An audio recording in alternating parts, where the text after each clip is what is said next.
We begin our show with Syria. Russia, Iran, and Turkey have launched a major diplomatic push to end the Syrian crisis. The three countries have agreed to hold a Syrian Congress involving all parties and opposition groups. However, the opposition said it will continue to demand that the Syrian president step down. The leaders of Russia, Turkey and Iran have agreed to convene a Syrian People's Congress as one of the first steps to establish a dialogue in the country.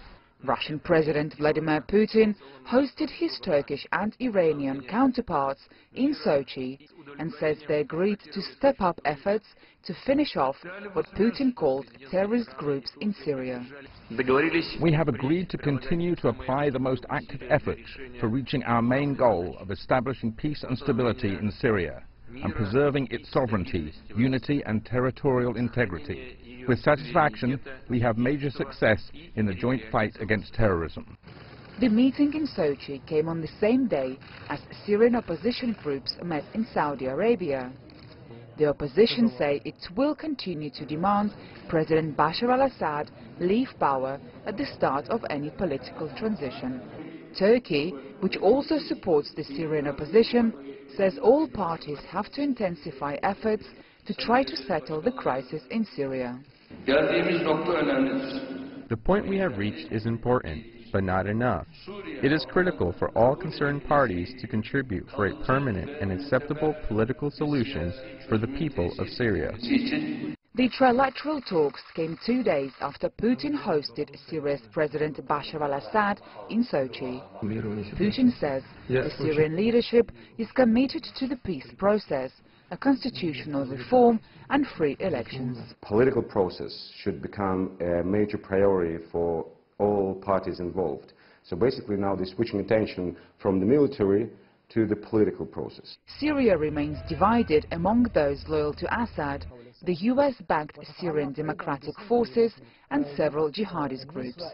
It remains to be seen if these latest efforts by Russia can breathe new life into the negotiations. And for more on the Syrian peace process, if we could call it, we are joined in our Beijing studio Guofu, who is a director with the Center for Middle East Studies in the China Institute of International Studies. Sir, welcome to our program. Also in Beijing, we would like to welcome to China Mr. Yury Tavrovsky, who is a professor at Russian People's Friendship University. We used to see you only through satellite links, and now you are here in Beijing. A big welcome to you. In Tehran, Iran, we have Professor Hamed Mousavi at the University of Tehran. Professor Mousavi, also very first time, welcome to our program. I want to begin with you here in Beijing, Mr. Tavrovsky. Russia has been this quite important player, bringing all sides together. Yes. Turkey, Iran, Russia now being the pillar for putting the process forward. And yet, how should we describe this stage? I think they've made a very important, very big step forward. In terms of what? In terms of keeping Syria united, keeping Syria as a country on the map of the Middle East, and approaching some sort of peace. We think that actually a big victory was won during the past few months. We've stopped the terrorists from dismembering the country. So it's evident that Syria is now an entity, and still there are many problems, and they must be somehow solved, and the major stakeholders in this process. Okay, one of the issues, Professor Mousavi, coming from Iran, is the fate of the president of Syria, Mr. Assad. Now, all sides have agreed that there has to be a process. Yes. And yet, Professor Mousavi, not all sides, particularly Iran and Turkey, have agreed as to what to do eventually with President Assad. What is exactly Iran's position after this round of talk?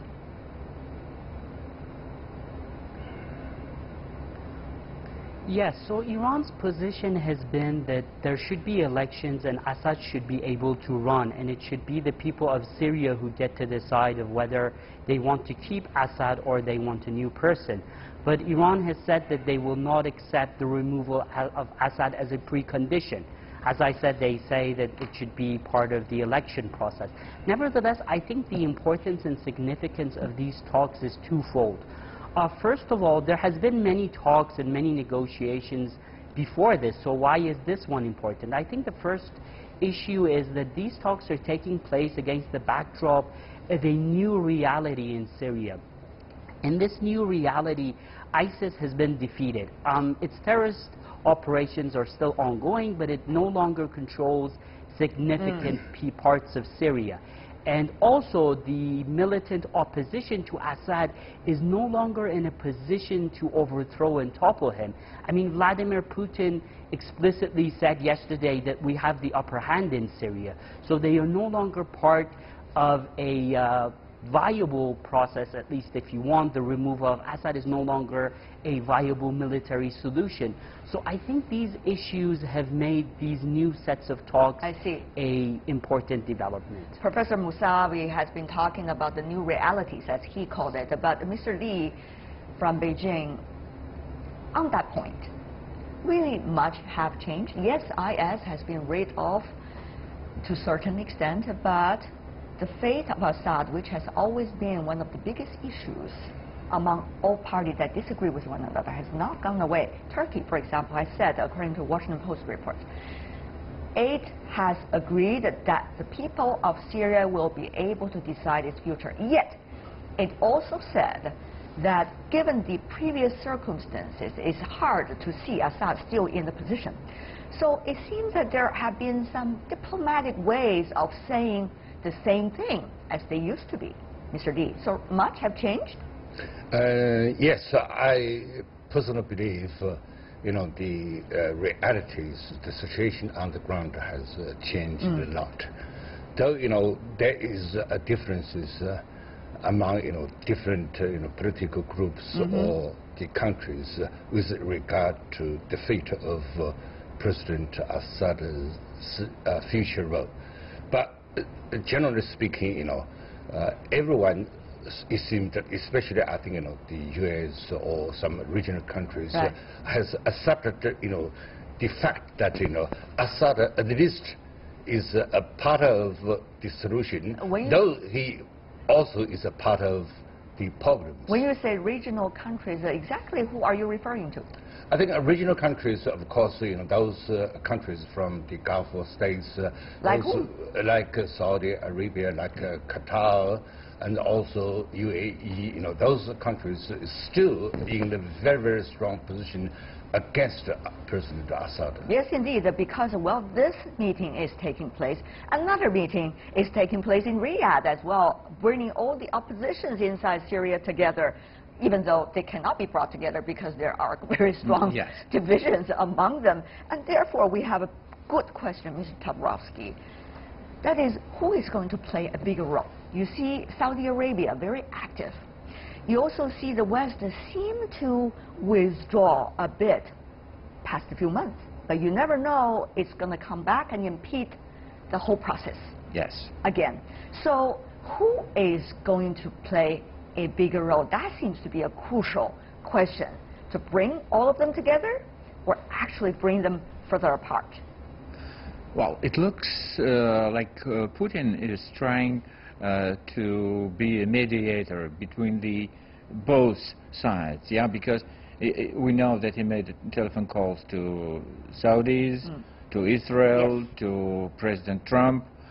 So apparently he tries... And he warmly received President Assad into Sochi. Yes, also. And I think that Putin will try to help President Assad as much as possible. Putin is a very reliable partner. And for whom? To his friends, I see. To his partners. And it is true with his Russian friends and with his foreign friends. So he'll try to do his utmost to help Assad. But still his position is that Assad's future will be decided by the Syrian people. Right. So I think at this stage Putin is playing the major role. Okay. And yet all powers are saying, let the Syrian people, no matter how abstract that concept is, to play a major role. That's why, Professor Mousavi, in the coming month, in December, a so-called Syrian People's Congress is likely to be held in Sochi again. Of course, this time brought over by the three countries, Russia, Iran, and Turkey again, and yet we do not know who would appear there. And we do not know exactly what will be the result of it. So if we are talking about the Syrian people, will that meeting eventually, if it holds, going to decide exactly the fate of Syria's future? Professor Mousavi. Yes, so I think one of the very first interesting things about the Congress you mentioned is that these rounds of talks between Iran, Turkey, and Russia, the big absentee has been the United States. 10 years ago or 15 years ago, maybe even a couple of years ago, it would have been unimaginable for a major conference on the Middle East to take place without the presence of the United States, which has been a major player in the Middle East since the 1950s. And I think this shows the increasing role and influence of Russia, as well as the decline of the influence of the United States due to various reasons. Now, when the Congress actually takes place next month, or even perhaps even further than that, we'll have to see who gets to participate from the opposition and what will be the position of the United States. But I think at the end of the day, it should be the Syrian people who get to decide.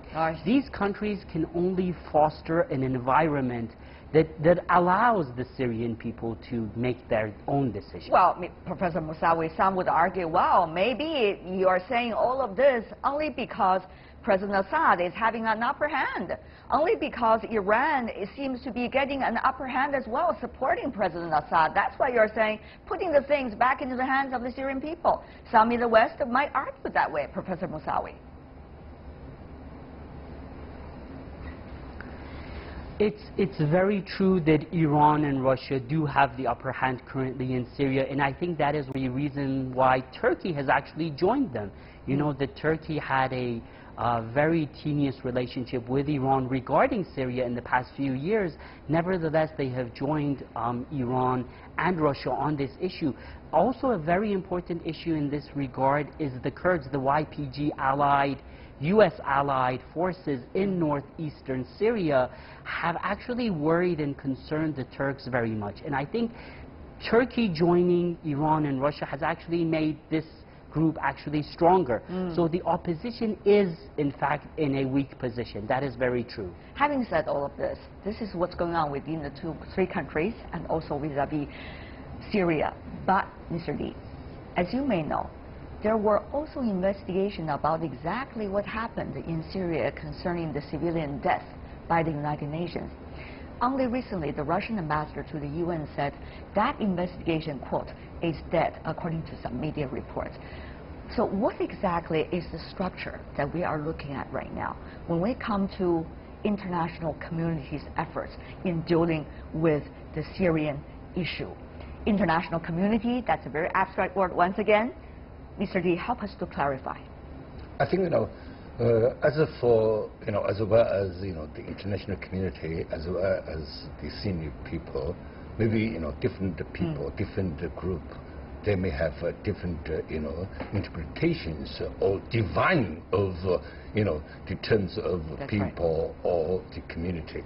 But anyhow, I think, gradually people have been recognized.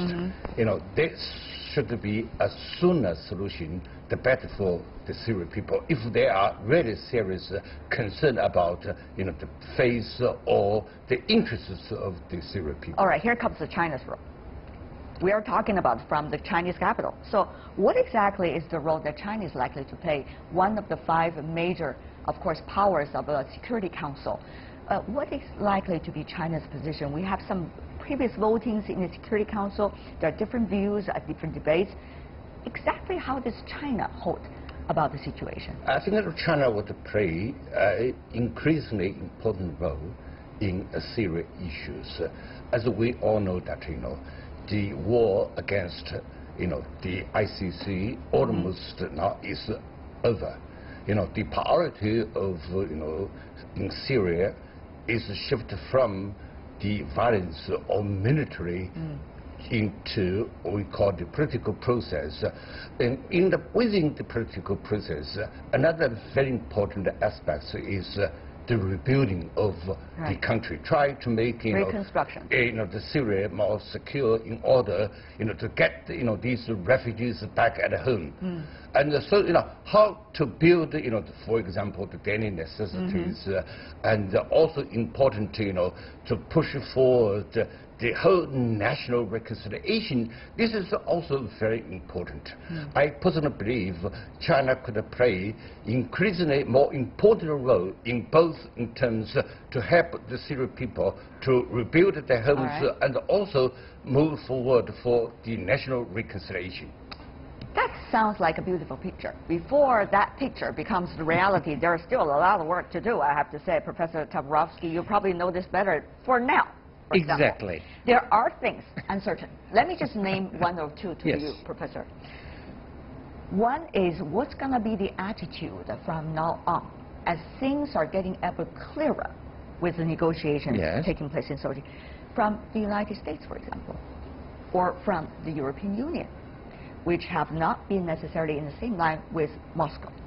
Secondly, what would be the so-called regional powers position as things evolve, including Saudi Arabia? And you may know the opposition is having a talk over there, and the Saudis are not hiding from supporting the opposition groups. And I mention groups because there are so many different divisions. Definitely. So what would be these moving factors? What would that mean eventually for the negotiation? Frankly speaking, I think we shouldn't care so much about their positions. If we think about all those factors and about the international community's reaction, then Syria will follow Libya's fate, Iraq's fate. Somebody has to go forward and make decisive steps. Right now, it's Russia, Iran, and Turkey. If we'll be succeeding, then we'll have much more support. But whether you succeed or not, it also has to do with a lot of the other factors that might be supporting or against the going on meeting and process. But, the decisive role for the past few months was made by Russian planes, Persian soldiers, and, things that are real. And then diplomats, journalists will come, discuss, and put forward new ideas. But right now, the fate of Syria is decided in the battlefield still. And I think America's reaction will depend on the outcome of this new initiative. I'm sure they'll try to oppose it, to use as much effort to torpedo this conference and other measures. But still, together we are creating some sort of community of common destiny in the Middle East. Okay. Interesting you're quoting that phrase. Mr. Mousavi, coming from Iran, the other factors, how much impact will they eventually have on the ongoing process? Because we're talking about the next meeting very soon, early December. Very briefly from you, Professor Mousavi. Yes, I think other actors can have an impact, and I think the two most important actors that perhaps do not want to resolve the situation in Syria are actually Israel and Saudi Arabia. From Israel's perspective, the ongoing of the Syrian crisis is in their benefit because it is actually engaging both Iran and Hezbollah and actually turning away their attention from Israel.